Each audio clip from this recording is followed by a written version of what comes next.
दोस्तों नमस्कार, ये है मार्गदर्शन फॉर सिविल सर्विसेज। मैं अनुराग चौधरी।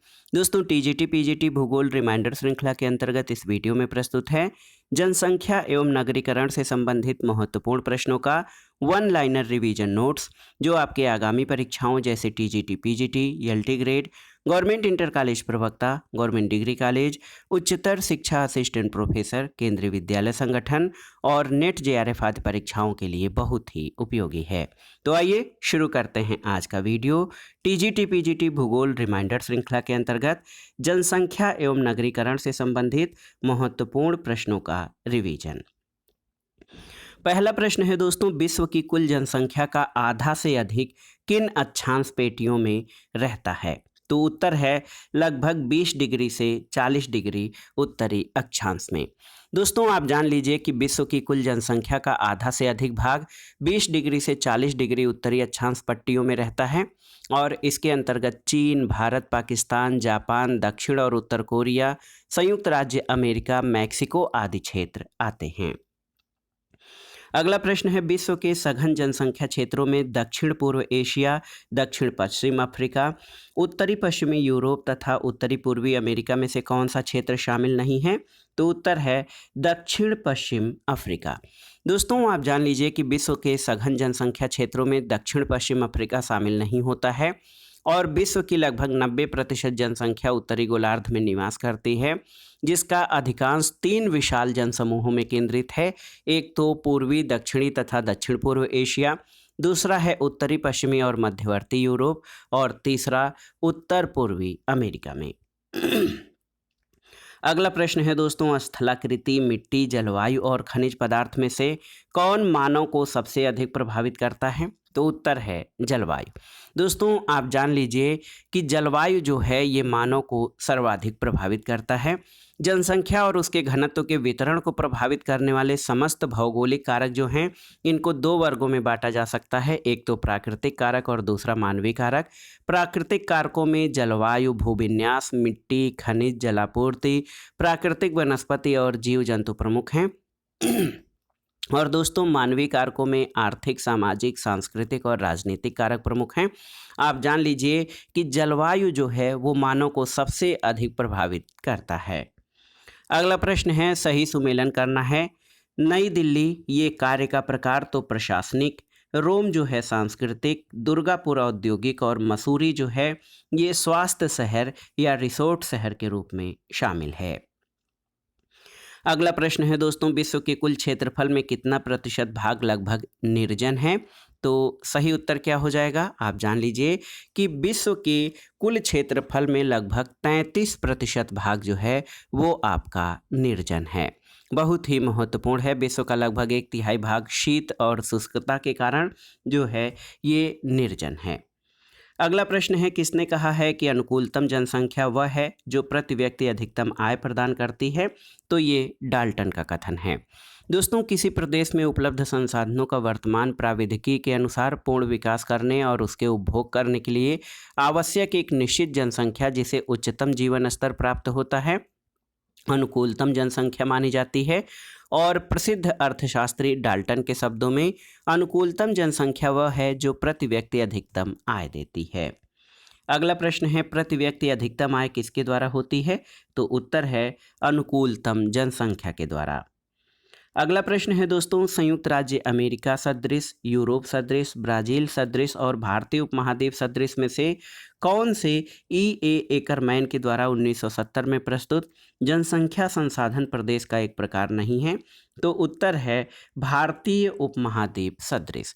दोस्तों भूगोलवेत्ता E.A. एकरमैन के द्वारा 1970 में जनसंख्या संसाधन प्रदेश के 5 प्रकार प्रस्तुत किए गए थे, जिनमें संयुक्त राज्य अमेरिका सदृश, यूरोपी सदृश, ब्राजील सदृश, चीन अथवा मिस्र सदृश हैं और आर्कटिक डेजर्ट सदृश, लेकिन उसमें भारतीय उपमहाद्वीप सदृश जो है वर्गीकरण शामिल नहीं है। अगला प्रश्न है दोस्तों, विश्व के जनसंख्या संसाधन प्रदेश निर्धारित करने वाले विद्वान का नाम क्या है? तो ये हैं E.A. एकरमैन। अगला प्रश्न है दोस्तों, Carl Sanders, Robert Boyd, D Meadows और विलियम बोगस्ट में से अनुकूलतम जनसंख्या मॉडल का प्रतिपादन किसने किया था? तो उत्तर है कार्ल सैंडर्स के द्वारा।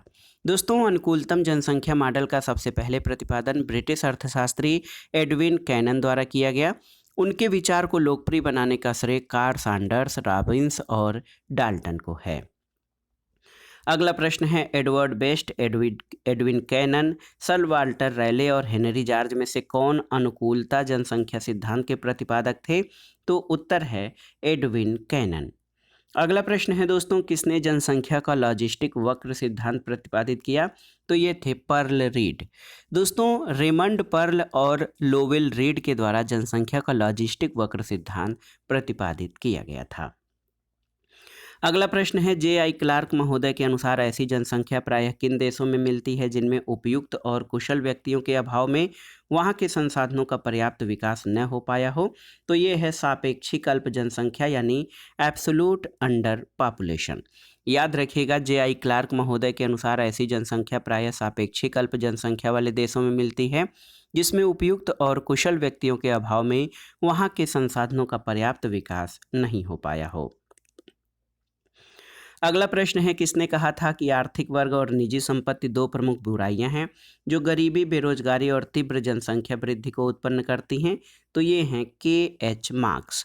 दोस्तों, K.H. मार्क्स एक विचारक हैं जिन्होंने कहा था कि आर्थिक वर्ग और निजी संपत्ति दो प्रमुख बुराइयां हैं जो गरीबी, बेरोजगारी और तीव्र जनसंख्या वृद्धि को उत्पन्न करती हैं। अगला प्रश्न है, जनसंख्या की विशेषताओं का वैज्ञानिक अध्ययन किया जाता है किसमें?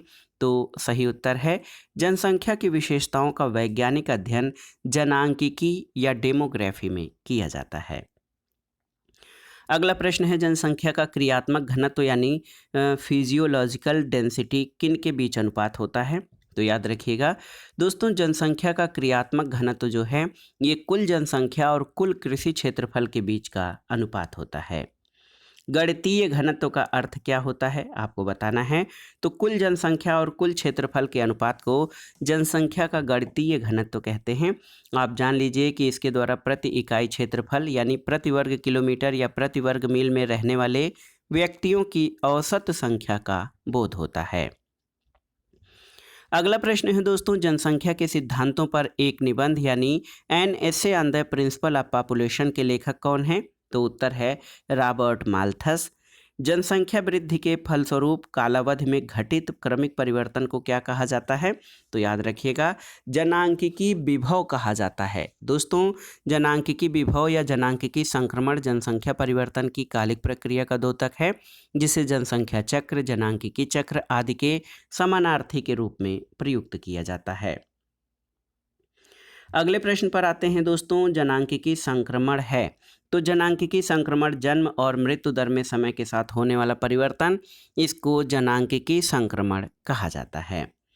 अगला प्रश्न है, जनसंख्या वृद्धि के स्वरूप में एक दीर्घ कालावधि में घटित क्रमिक परिवर्तन को क्या कहा जाता है? तो जनांकिकी संक्रमण कहते हैं जनसंख्या वृद्धि के फलस्वरूप दीर्घ कालावधि में घटित क्रमिक परिवर्तन को। अगला प्रश्न है दोस्तों, कौन जनसांख्यिकी संक्रमण सिद्धांत के प्रतिपादक हैं? तो W.S. थॉमसन और F.W. नोटेस्टीन। दोस्तों, जनांकिकी संक्रमण सिद्धांत का मूल प्रतिपादन F.W. नोटेस्टीन के द्वारा 1945 में किया गया था। नोटेस्टीन द्वारा प्रतिपादित मूल संकल्पना में संशोधन करके कुछ लेखकों जैसे थॉमसन, कार्ल साक्स, G.T. त्रिवार्था और ब्लैकर ने भी इस सिद्धांत को प्रस्तुत किया। नोटेस्टीन और थॉमसन ने जनांकिकी संक्रमण की 3 अवस्थाएं माना है, तो कार्ल साक्स और ट्रिवार्था ने 4 अवस्थाओं और ब्लैकर और पीटर कॉक्स ने 5 अवस्थाओं के अनुसार जनांकिकी चक्र का वर्णन किया है। अगला प्रश्न है दोस्तों, जनांकिकी संक्रमण सिद्धांत किसने दिया था? तो थॉमसन और नोटेस्टीन ने। किसने जनसंख्या वृद्धि का जनांकिकी संक्रमण सिद्धांत का प्रतिमान या मॉडल विकसित किया? तो F.W. नोटेस्टीन ने सबसे पहले मूल रूप में 1945 में जनांकिकी संक्रमण सिद्धांत का प्रतिपादन किया था। अगला है कि कौन जनांकिकी संक्रमण सिद्धांत की प्रथम अवस्था को दर्शाता है? तो याद रखिएगा, प्रथम अवस्था में जनांकिकी संक्रमण की प्रथम अवस्था में जन्म दर और मृत्यु दर दोनों ही उच्च होती है। और आप जान लीजिए कि लोग महामारी और भोजन की अनिश्चित आपूर्ति से होने वाली मृत्युओं की क्षतिपूर्ति में अधिक पुनरुत्पादन से करते हैं। जनसंख्या वृद्धि धीमी होती है और अधिकांश लोग खेती के कार्य में होते हैं, तो जीवन प्रत्याशा निम्न होती है और अधिकांश लोग शिक्षित होते हैं। अशिक्षित होते हैं, तो ऐसी स्थिति में उच्च जन्म और उच्च मृत्यु दर होती है। अगला प्रश्न है, जनांकिकी मॉडल के अनुसार किस अवस्था में मृत्यु दर में कमी और जन्म दर में कोई परिवर्तन नहीं होता है? तो ये द्वितीय अवस्था है। दोस्तों, जनांकिकीय संक्रमण की जो द्वितीय अवस्था होती है, इसमें जन्म दर उच्च और लगभग अस्थायी रहती है, किंतु मृत्यु दर में ह्रास होने लगता है, जिसके कारण कुल जनसंख्या में वृद्धि होती जाती है। अगला प्रश्न है दोस्तों, जनांकिकी संक्रमण में जनसंख्या वृद्धि की कितनी अवस्थाएं पाई जाती हैं? तो 5 अवस्थाएं पाई जाती हैं। और आप जान लीजिए, विभिन्न विद्वानों द्वारा जनांकिकी संक्रमण की 3, 4 और 5 अवस्थाएं स्वीकार की गई हैं। nhp.gov.in के अनुसार जनांकिकी संक्रमण की 5 अवस्थाएं हैं। अगला प्रश्न है, जनांकिकी संक्रमण की कौन सी अवस्था अल्प विकास की अवस्था को दर्शाती है? तो ये प्रथम अवस्था या उच्च स्थिर अवस्था, ये दोस्तों जनांकिकी संक्रमण की अवस्था जो अल्प विकास को दर्शाती है। अगला प्रश्न है, जनांकिकी संक्रमण सिद्धांत की अवस्थाओं में कौन सी अल्प विकास की अवस्था को प्रदर्शित करती है? तो ये है उच्च अस्थायी अवस्था। दोस्तों याद रखिएगा, उच्च अस्थायी अवस्था जो है ये अल्प विकास की अवस्था को प्रदर्शित करता है। अगला प्रश्न है, जनसंख्या विस्फोट संबंधित है किससे? तो जब जन्म दर उच्च और मृत्यु दर निम्न होती है, तो ऐसी अवस्था को जनसंख्या विस्फोट कहा जाता है। बहुत ही महत्वपूर्ण प्रश्न है ये भी। जनसंख्या विस्फोट किसे कहते हैं? तो आप जान लीजिए कि दोस्तों, जब उच्च जन्म दर और निम्न मृत्यु दर होती है, तो ऐसी अवस्था को जनसंख्या विस्फोट कहते हैं। अगला प्रश्न है कि जनसंख्या की उम्र बढ़ना परिणाम है किसकी? तो जनसंख्या की उम्र बढ़ना घटती मृत्यु दर का और घटती जन्म दर का परिणाम है, क्योंकि जब मृत्यु दर में कमी आ जाती है तो अधिकांश लोग काफ़ी समय तक जिंदा रहते हैं, जिसे जनसंख्या की उम्र बढ़ना कहते हैं। अगला प्रश्न है, बहुआयामी गरीबी सूचकांक मानव विकास रिपोर्ट में किस वर्ष शामिल किया गया था? तो याद रखिएगा 2010 में। अफ्रीका के क्षेत्रों मध्य अफ्रीका, पूर्वी अफ्रीका, उत्तरी अफ्रीका और दक्षिणी अफ्रीका में से किसमें सर्वोच्च जन्म दर है? तो ये है मध्य अफ्रीका में। दोस्तों आप जान लीजिए कि मध्य अफ्रीका में जो है जन्म दर सर्वोच्च है। अगला प्रश्न है, 20वीं सदी के दौरान जनसंख्या में सर्वाधिक वृद्धि दर देखी गई कहाँ पर? तो एशिया महाद्वीप में 20वीं सदी के दौरान सर्वाधिक जन्म दर या वृद्धि दर देखी गई है। अगला प्रश्न है, एकरमैन द्वारा विश्व की जनसंख्या संसाधन प्रदेशों के विभाजन की श्रेणी में भारतवर्ष आता है। किस प्रकार की श्रेणी में? तो ये मिस्र प्रकार की श्रेणी में आता है। अगला प्रश्न है दोस्तों, वृद्ध जनसंख्या का अधिक प्रतिशत, अवयस्क जनसंख्या का अधिक प्रतिशत, अधिक जन्म दर, कम जन्म दर तथा बढ़ती हुई निर्धनता का स्तर से क्या यूरोपीय जनसंख्या की दुविधा नहीं है? तो अधिक जन्म दर जो है ये यूरोपीय जनसंख्या की दुविधा नहीं है, क्योंकि यूरोप में जन्म दर कम है और अधिकांशतः यूरोपीय देश विकसित देशों की श्रेणी में शामिल हैं और वहाँ शिक्षा, स्वास्थ्य जैसी सुविधाओं का उच्च स्तर पाया जाता है। अगला प्रश्न है, जनसंख्या की दृष्टि से निम्नलिखित देशों में से 2014 में कौन अफ्रीका का सबसे बड़ा देश था? तो नाइजीरिया सर्वाधिक जनसंख्या वाला देश रहा है। अगला प्रश्न कथन और कारण से संबंधित है। कथन है कि फ्रांस की सरकार उच्च प्रजनन दर प्रोत्साहित कर रही है। कारण है कि फ्रांस में जनसंख्या वृद्धि दर 0.5% से कम है। तो ए और आर दोनों सही हैं और आर ए की सही व्याख्या करता है। अगला प्रश्न है दोस्तों, उत्तरी पूर्वी अमेरिका, दक्षिणी पश्चिमी ऑस्ट्रेलिया, उत्तरी पश्चिमी यूरोप और दक्षिणी पूर्वी ऑस्ट्रेलिया में किस भाग की जनसंख्या का घनत्व सबसे कम है? तो दक्षिणी पश्चिमी ऑस्ट्रेलिया में। तो याद रखिएगा, दक्षिणी पश्चिमी ऑस्ट्रेलिया में जो है जनसंख्या का घनत्व कम है, क्योंकि वहाँ पर अधिकांश जो भूमि है पठारी है और जनसंख्या का बसाव वहाँ पर बहुत कम है। अगला प्रश्न है, बांग्लादेश, भारत, पाकिस्तान और श्रीलंका में सर्वाधिक जनसंख्या घनत्व कहाँ पर पाया जाता है? तो बांग्लादेश में। अगला है कि छोटे द्वीपों और एकाकी नगर राष्ट्रों को छोड़कर विश्व में सर्वाधिक जनसंख्या घनत्व वाला देश कौन सा है? तो ये है बांग्लादेश। याद रखिएगा दोस्तों, 2020 में बांग्लादेश में 1265, जापान में 345, चीन में 149, फ्रांस में 123 व्यक्ति प्रति वर्ग किलोमीटर जनसंख्या घनत्व है। तो छोटे द्वीप और एकाकी नगर राष्ट्रों को छोड़ दिया जाए तो बांग्लादेश सर्वाधिक जनसंख्या घनत्व वाला जो है वो देश है। अगला प्रश्न है कि विश्व में किस देश में जनसंख्या घनत्व वर्ष 2017 में न्यूनतम था? तो ये मंगोलिया में। बांग्लादेश, सिंगापुर, मिस्र, भारत और चीन में किस में जनसंख्या घनत्व अधिक है? तो सिंगापुर में। और देखिए 40%, 50%, 60% और 70% में से विश्व की कितनी प्रतिशत जनसंख्या एशिया में निवास करती है? तो याद रखिएगा, विश्व की 60% जनसंख्या दोस्तों वो एशिया में निवास करती है। अगला प्रश्न है, विश्व की लगभग 50% जनसंख्या किस अक्षांश के बीच केंद्रित है? तो याद रखिएगा 20 डिग्री उत्तरी से 40 डिग्री उत्तरी अक्षांश के बीच विश्व की लगभग जो है 50% जनसंख्या निवास करती है। इसमें एशिया, यूरोप, अमेरिका के सर्वाधिक जनसंख्या वाले क्षेत्र और उनका अधिकांश भाग आता है। अगला प्रश्न है, 2014 के आकलनों के अनुसार विश्व की कितने प्रतिशत जनसंख्या अफ्रीका में निवास करती थी? तो सही उत्तर है 16%। और विश्व में जापान, संयुक्त राज्य अमेरिका, ब्राज़ील तथा सोवियत रूस में से किस देश में सर्वाधिक यौन अनुपात पाया जाता है? तो याद रखिएगा रूस में। पहले जो ये सोवियत रूस था, लेकिन अब रूस में सर्वाधिक लिंगानुपात पाया जाता है। अगला प्रश्न है, विश्व में जनसंख्या की दृष्टि से भारत का चीन के पश्चात द्वितीय स्थान है। तृतीय स्थान किसका है? तो याद रखिएगा संयुक्त राज्य अमेरिका का। और इसको आप देख लीजिए तो 10 करोड़ से अधिक जनसंख्या वाले देशों की संख्या देखिए, चीन, भारत, संयुक्त राज्य अमेरिका, इंडोनेशिया, पाकिस्तान और ब्राज़ील हैं।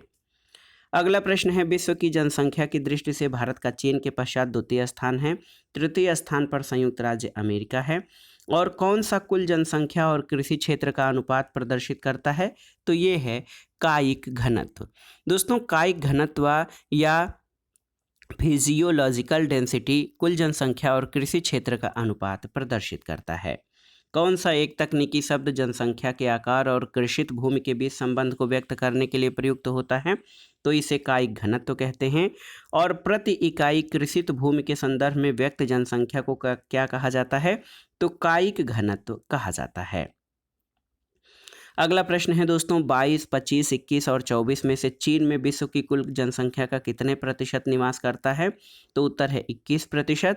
और 2020 के आंकड़ों के अनुसार चीन में वैश्विक जनसंख्या का लगभग 18.08% जनसंख्या निवासित है। अगला प्रश्न कथन और कारण से संबंधित है। यहाँ पर देखिए कथन है कि दक्षिण अमेरिका की लगभग 90% जनसंख्या तटीय प्रदेशों में केंद्रित है। कारण है कि दक्षिण अमेरिका का तटीय प्रदेश उत्तम जलवायु, विस्तृत मैदान और विपुल खनिज संपदा वाला है। तो सही उत्तर है कथन और कारण दोनों सही हैं और कारण कथन का सही स्पष्टीकरण है। अगला प्रश्न है दोस्तों, कोटि आकार नियम के अनुसार यदि 5वीं कोटि के शहर की संख्या देखिए 15 लाख हो तो सबसे बड़े शहर की जनसंख्या कितनी होगी? तो उत्तर है 75 लाख। अगला प्रश्न कथन और कारण से संबंधित है। कथन है संयुक्त राज्य अमेरिका की बहुसंख्यक जनसंख्या 100 डिग्री पश्चिमी देशांतर के पूर्व में निवास करती है। कारण है कि संयुक्त राज्य अमेरिका का औद्योगिक क्षेत्र, सघन जनसंख्या, बहुत से नगर, सघन औद्योगिकरण और सर्वोत्तम परिवहन सुविधा संपन्न है। तो सही उत्तर है दोस्तों कथन और कारण दोनों सही हैं और कारण कथन का सही स्पष्टीकरण है। अगला प्रश्न है, नगरीय केंद्र का संकेंद्रीय वृत्त सिद्धांत किसके द्वारा प्रतिपादित किया गया था? तो ये हैं विचारक अर्नेस्ट बर्गेज के द्वारा। दोस्तों नगरीय केंद्र का संकेंद्रीय वलय या वृत्त सिद्धांत अर्नेस्ट बर्गेज के द्वारा प्रतिपादित किया गया है। होमर हायट के द्वारा खंड स्तर सिद्धांत और हैरिस तथा उलमैन के द्वारा बहुनाभिक सिद्धांत दिया गया है। अगला प्रश्न है, नगरीय वृद्धि का बहुनाभिकी सिद्धांत किसने प्रतिपादित किया? तो विचारक हैं हैरिस और उलमेन। इन्होंने नगरीय वृद्धि का बहुनाभिकी सिद्धांत प्रस्तुत किया है। अगला प्रश्न है, नगरीय जनसंख्या की आश्चर्यजनक वृद्धि के कारण वर्ष 2020 तक विश्व की कुल जनसंख्या का कितने प्रतिशत से अधिक नगरीय जनसंख्या होने की संभावना है? तो लगभग 55%। और 2020 में नगरीय जनसंख्या का प्रतिशत जो है 56.15% आकलित किया गया था। अगला प्रश्न है, संयुक्त राष्ट्र के आंकड़ों के अनुसार 2030 में विश्व जनसंख्या का कितना प्रतिशत नगरीय अधिवासों में निवास करेगा? तो 2030 में नगरीय अधिवासों में 60% जनसंख्या के निवास करने का जो है संभाव्य है। 2016 में विश्व के 4 बृहत्तम नगरों का सही अनुक्रम क्या है? तो टोक्यो, दिल्ली, शंघाई और मुंबई है। और देखिए कौन 2016 में विश्व का चौथा सबसे बड़ा नगर था, तो ये मुंबई था। अगला प्रश्न है, यदि किसी जनसंख्या समूह में एक रूपता नहीं है तो किस प्रकार का प्रतिचयन या सैंपलिंग किया जाएगा, तो ये स्तरित सैंपलिंग किया जाएगा। अगला प्रश्न है दोस्तों, देखिए नगरीय उपांत के विषय में सही कथन क्या है, तो याद रखिएगा नगरीय उपांत के विषय में सही कथन ये है कि नगर के चारों ओर उसकी प्रशासनिक सीमा से परे क्षेत्र होता है। अगला है, नगर उपांत शब्द का प्रयोग प्रथम बार 1937 में किया गया था, किसके द्वारा, तो याद रखिएगा टी लिन के द्वारा दोस्तों। 1937 में टी लिन स्मिथ के द्वारा नगर उपांत शब्द का प्रयोग किया गया था। अगला प्रश्न है, भारत, चीन, यूएसए और श्रीलंका में से नगरीय गांव पाए जाते हैं कहाँ पर, तो नगरीय गांव यूएसए में पाए जाते हैं। अगला प्रश्न है, क्षेत्रीय विस्तार की दृष्टि से सांस्कृतिक परिमंडल, सांस्कृतिक प्रदेश, सांस्कृतिक विश्व और सांस्कृतिक हार्थ में से कौन सबसे छोटा है, तो सही उत्तर है सांस्कृतिक हार्थ जो है वो सबसे छोटा है। अगला प्रश्न और आज की वीडियो का आखिरी प्रश्न है, यदि प्रधान नगर की जनसंख्या 20 लाख है तो उस क्षेत्र के चतुर्थ नगर की जनसंख्या कोटि आकार नियम के अनुसार कितनी होगी, तो ये 5 लाख होगी।